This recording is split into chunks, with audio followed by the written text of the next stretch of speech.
Bonjour! Bonjour! No. Time for bladder check. Check. So it's a show? It's a lifestyle. It's a religion. My emotions! My emotions! I'm still French. Ouais, c'est pas faux. I'm a woman, Mary. I can be as contrary as I choose. Non, moi je crois qu'il faut que vous arrêtiez d'essayer de dire des trucs. Hello, hi, I'm Laura. I'm gonna watch Jujutsu Kaisen Season 2, Episode 13. I just watched the Episode 12. If you want to see my reaction video about it, I'm gonna put the link into the eye.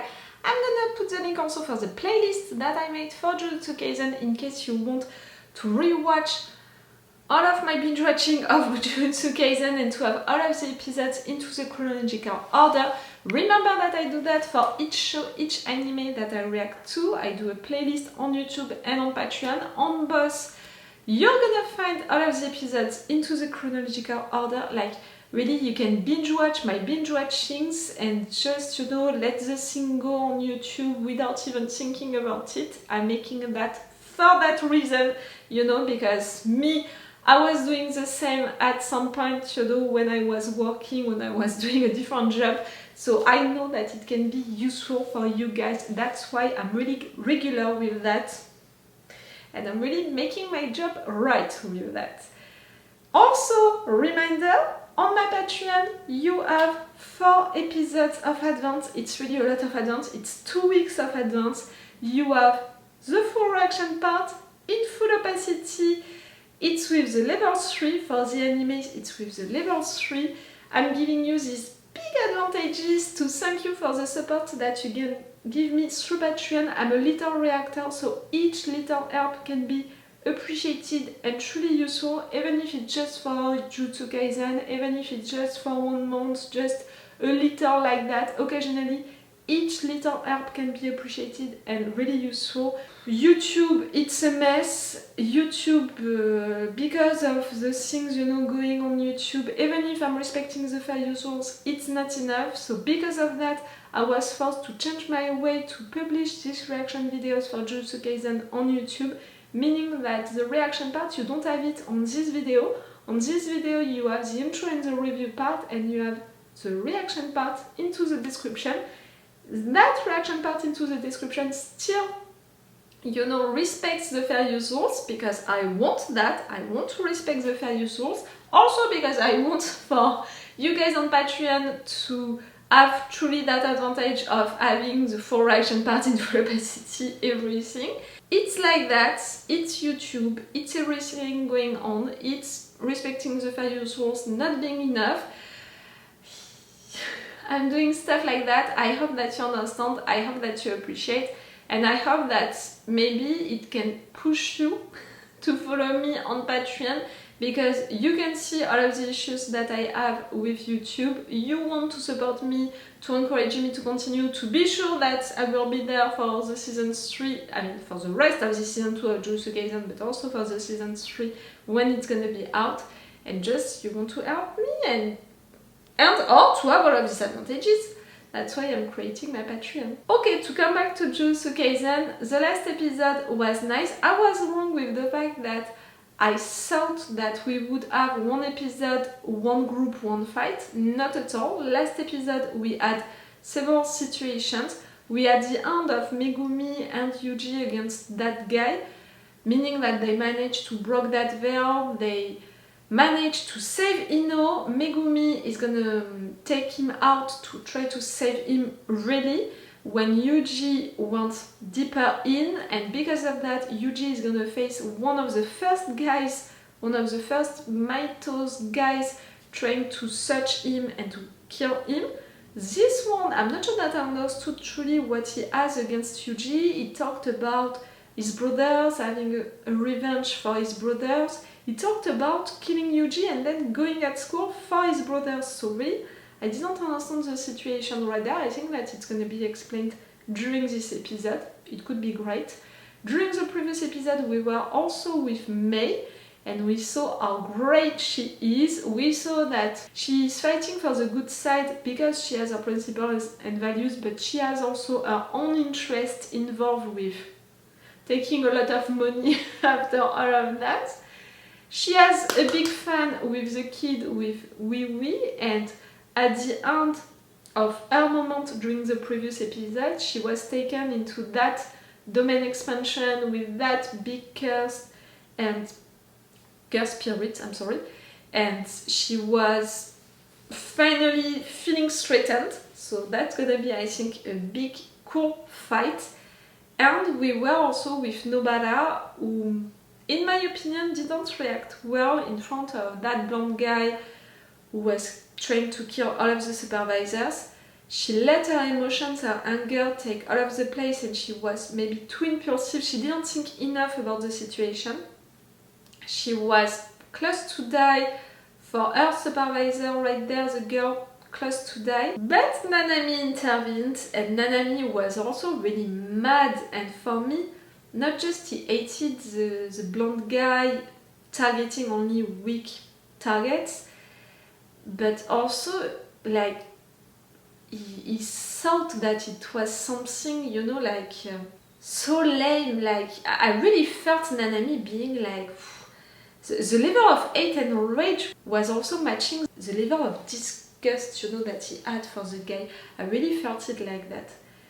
He managed to get him. Not a surprise, Nanami is that great. And yes, he's gonna join the big fight, Nanami. That's gonna be cool. We didn't have news about Satoru that it was not cool, but I expected it.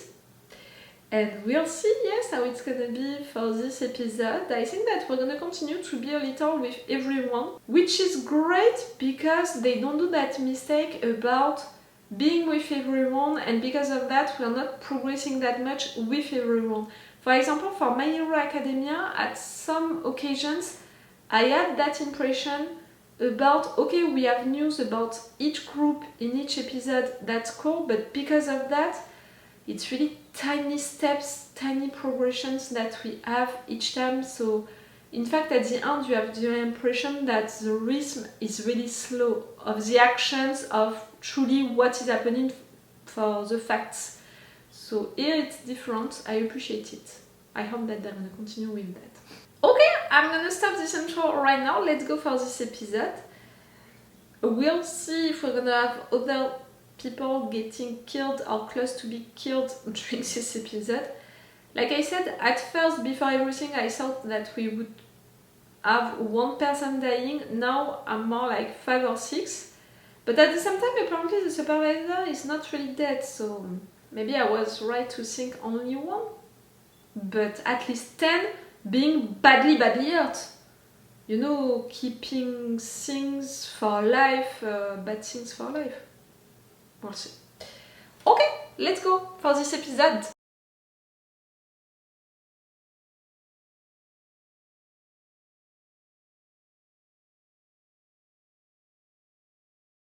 I'm not stressed by these 2 girls finding Yuji, in the sense that we saw them being with Geto, real Geto, who saved them, and that's why they followed him, because they believed into him. They know that this Geto is not real Geto, and they chose to help him because Fake Geto promised them that he would release, you know, save real Geto.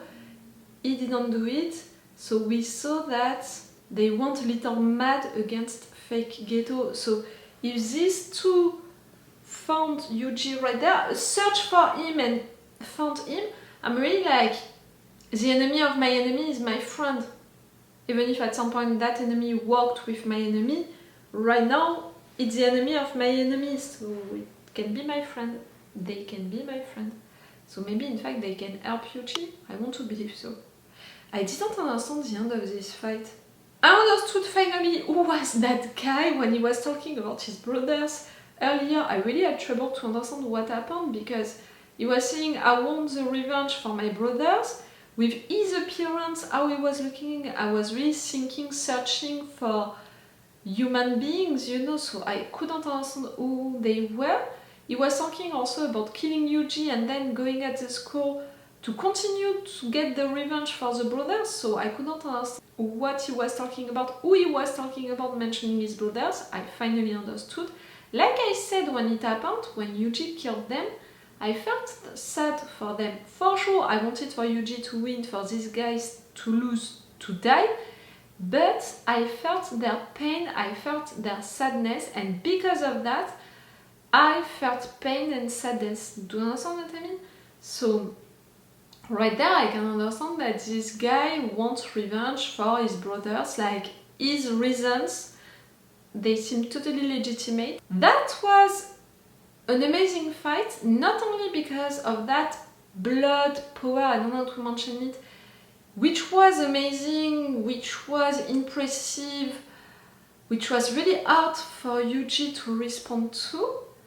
Thanks to Mekamaru, he had that beginning of a solution with the water, but it was not enough. The fight was also amazing, looking amazing, because they really worked on the lights. First, into the corridors of the metro, they worked with the different lights and all. It looked great on screen, you know. And then into that restroom, they worked with the blue and red lights, and same, it was looking really great. And the musics also were cool during that moment, so they made that fight epic with the blood situation, with the lights, with the music, with the first round, second round, and with that end, really, Yuji losing, Sukuna intervening, and I was afraid of it, like that's it, Sukuna is gonna come back, take the control of the body, but apparently not.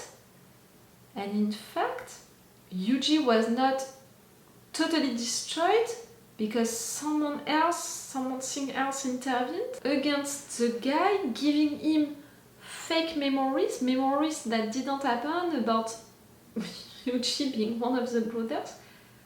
And that person at the end, that person seeing at the end, is taking the elevator and leaving. Who? What? What was that? I'm not sure I understood at all that situation right there at the end. At first I thought that it could have been Nanami intervening and all, but no, these memories, which are not real memories. So they can't be called memories, it's just someone giving you illusions, hallucinations. I don't understand. It's clearly related to a power, you know, situation, but we never saw that. Someone who could manipulate minds, memories. But that fight was impressive. I loved it a lot. But now I'm really worried for Yuji, because we know that this guy was not the only one targeting him. We know that it was a game between Mahito's group about who is gonna get Yuji first, who is gonna kill him first. So how is it gonna be if Yuji is found by other people? That's why I think that these two girls, in fact, they can help us, because I think that they are here for the good reasons, to in fact help Yuji. Again, the enemy of my enemy is my friend, and right there he needs help, a lot of help. I appreciate it for Yuji also to say, I know that I'm not here to be the one to save Satoru, I know that a lot of us are present and are doing stuff to go in that direction, and others can in fact save him. I love for him to know that he can do great, but to not have that thing about I'm the chosen one, I have to do it.